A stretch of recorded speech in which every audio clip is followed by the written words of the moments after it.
Hi, I'm Brent, and I'm a truck driver. I'm also incredibly tired. I've been up since 2 in the morning. It is 5 o'clock in the afternoon, and I'm finally shutting down. I went and got a shower. I ate some dinner. I'm about to go back here and do some more Udemy. Bought the 100 Days of Python. And even though I haven't gotten any callbacks on Python jobs, I still feel like I'm learning the fundamentals of just programming in general with Python, and I can just relay that over to another language in the need of it. Like, say for instance, I applied for a bank. They called me back, and they want to do an interview with me on Tuesday, which is like 3 or 4 days away. It's gonna be a phone interview with the IS&T manager, which I think is like Internet Service and Technology Manager. That's a peculiar job title, but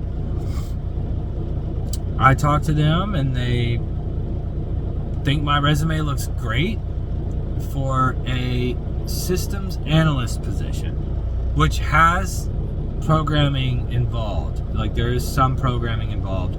I think they said C#. I think there's a little JavaScript. There is SQL and some other language, and of course the proprietary banking needs that they have. So I'm incredibly excited about that. I really hope it goes well, and I really hope that they don't dilly-dally. But given that I talked to them this past Wednesday, it's Friday right now, and it is the call is for Tuesday next week.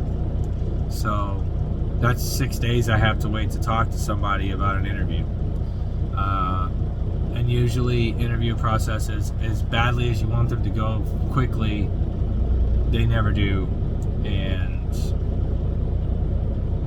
yeah, unless you got somebody's direct number, you're not going to find out right away. So I'll probably be waiting a little while for that, but still excited to do it.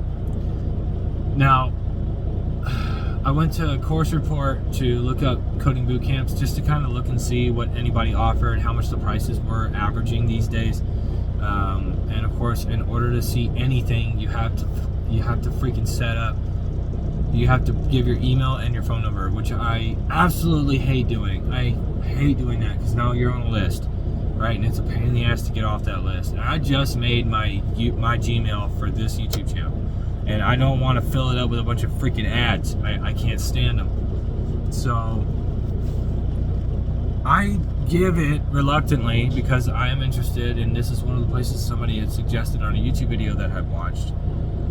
Not sponsored, obviously. Well, I don't want to say obviously, but well, wouldn't you know it, I get an email from Springboard and Flatiron Schools, and Springboard calls me immediately after I get that email.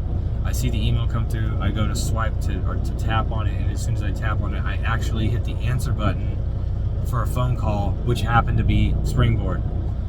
Very pushy, very hurry up and get it mentality.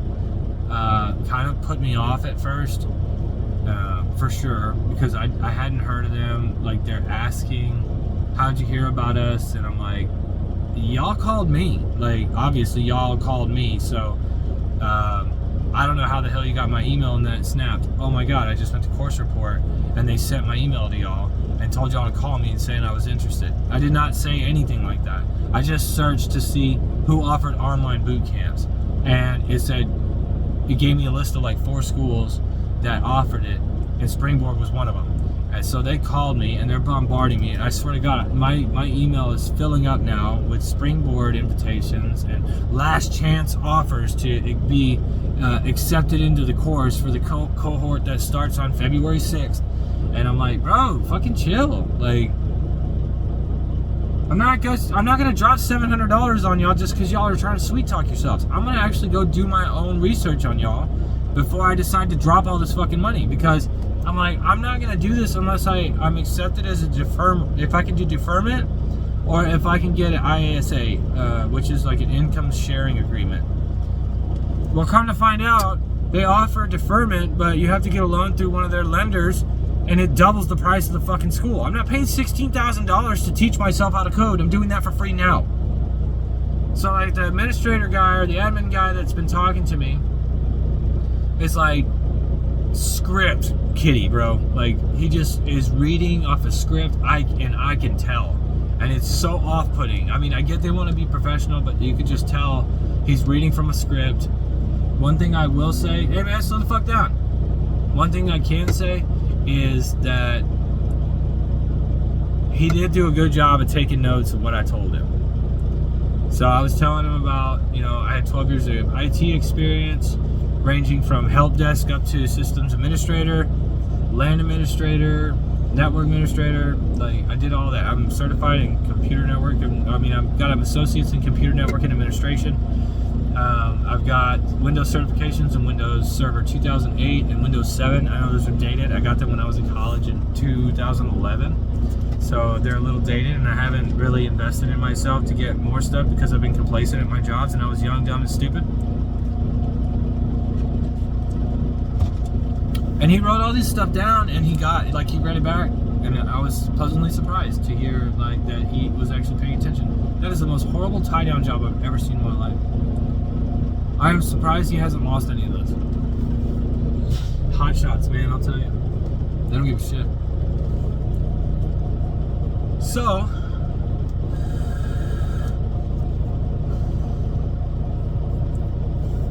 I scheduled a call to talk with Flatiron as well. It was supposed to be at 2 o'clock today. And 2 o'clock came and went. And 2:05, 2:10, 2:15, 2:20 comes around, and I get tired of waiting. So I email the person that's supposed to, that sent me the email to give me the Google notification or calendar invite, right, to mark it on my calendar that we're scheduled for 2 o'clock Central Standard Time. Be by the phone. Well, I email them and I say, my time just expired. Thank you. And no sooner did I send that email, she was calling me. And I didn't answer. I hit end immediately. And then she wants to send me an email saying, oh, I tried to call you. I guess I missed you. Reschedule with this link here. I emailed back. I was like, due to your lack of man, I said it all professionally, but as you can see, I'm very tired, so it's hard to remember. What's the word for, okay. I said, due to your lack of punctuality and your inability to commit to a time frame we agreed on, you have effectively lowered my expectations for Flatiron's values, and I've lost expectations on how much you value your cohorts. I will not be joining your school now. Thank you. Goodbye, or something like that. It was a little more professional than that, but it was around that thing. And of course, she didn't send me anything back. But what kind of impression are you putting on people that you have standards that you're supposed to meet? You're paying these schools thousands and thousands of dollars to basically make you self-teach yourself, right? You're self-taught. Some people might need that extra push. I get it. A lot of people obviously have been signing up for boot camps. I'm not dogging anybody that's done it. I'm not dogging anybody thinking about doing it. If you got the money and you got the resources to survive for however many months those programs are for, then hey man, I wish I could. I wish I could drop that kind of money and dedicate that kind of time not working to focus fully on trying to acquire these skills in the quickest amount of time and start applying for jobs. I wish I could do that, but I can't. So how do you gotta understand what kind of expectations you're setting for the individual that you're supposed to be contacting. Like, if you can't even adhere to your own schedule, like the schedule that we both agreed on at the time we both agreed on, and you don't call because I never got a number, they were supposed to call me. What kind of impression are you leaving with that student, or that potential student, or that potential, cheddar? That's obviously what they're after. All these damn schools want you to take their courses, but nobody's got any freaking thing. Like, I've heard horror stories about App Academy. I've heard horror stories about Springboard. I've heard horror stories about Flatiron. No Bootcamp is perfect. App Academy, it claims to have a 5% acceptance rate. I forget. I think I heard a lot of people say, I think there's a YouTube channel here on YouTube that does reviews of coding boot camps. He does interviews with current and past Google employees and Code Academy and self-taughts and stuff like that. I think it's really neat. You get a lot of information from these people. And he had done a video on App Academy, and they're saying if you fail 2 exams, you get kicked out, and if you pay all your money up front, that's it. That's your money gone. And you have like, I don't know how many different times you have opportunities to take these tests, or you have to take these tests. I think it's like 6-month course, and you have 5 exams, and if you fail any of those exams 2 times in a row, then they kick you out of the program altogether. And this could happen like weeks before you're almost done. So like, if you can't dedicate 100% of your time to, say, App Academy, then there's a good chance that you're going to fail, and that money, if you would have paid up front, is going to be, they're just going to take it. Also, if you fail 2 mock interviews, you lose your job placement guarantee. Meaning, if you fail those mock-up interviews, which is very open for them to criticize and say you did something you actually didn't do, it's up to the interviewee or the interviewer to determine whether or not you passed that or not. It's very easy for them to just say you failed and give you some bogus, trumped-up charge, right?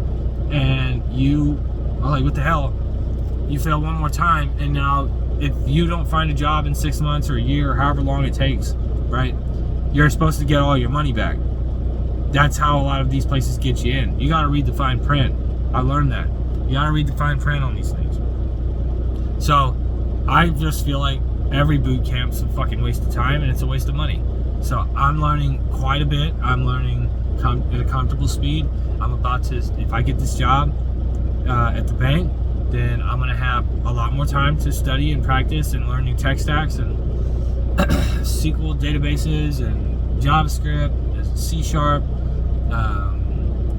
I don't remember what the other one was. I'm going to have to brush up on it. I've got about 3 days for the interview. So, and then of course proprietary banking applications and stuff. And of course system analyst isn't strictly a coding position. It's more of like finding solutions to problems and getting teams together to resolve those problems as the head of that, the spearhead of a lot of operations, and basically a project manager in a sense. But the average pay is $61,000 to $120,000 a year, and they asked if I was firm on my $85,000 a year salary asking price, and I said it is negotiable. So if they cut it down too much for all the responsibility that's on that job page, I'm gonna have to decline. I'm not gonna be working myself to death, be on call, and make a salary of under, I would say, $80,000 with as much work as they've already placed. That job page had to have been 3 pages long of how much crap I'm gonna have to do. I don't want to say crap. How much stuff I would have to do. All very important things, and you're potentially saving the company a lot of money by making the lives of your workers there easier by producing solutions to all of these problems and being the spearhead and being the talking point to all these different departments to get these problems resolved. So I'll be pulling a lot of database queries and all kinds of stuff, and then like finding solutions that way. I'm going to find ways to automate that so I can focus on the more important stuff. And then all the while, I'm going to be learning how to do more coding and have a good job. And I'll be home every night, and it's within walking distance of my house. What's more to ask for? So, anyways, I need to go back here and code before I fall asleep in this chair. I'll probably fall asleep with the laptop in my lap. It's not going to be good. Remember, just ladies, love it, hate it, rate it, take care. See y'all another time.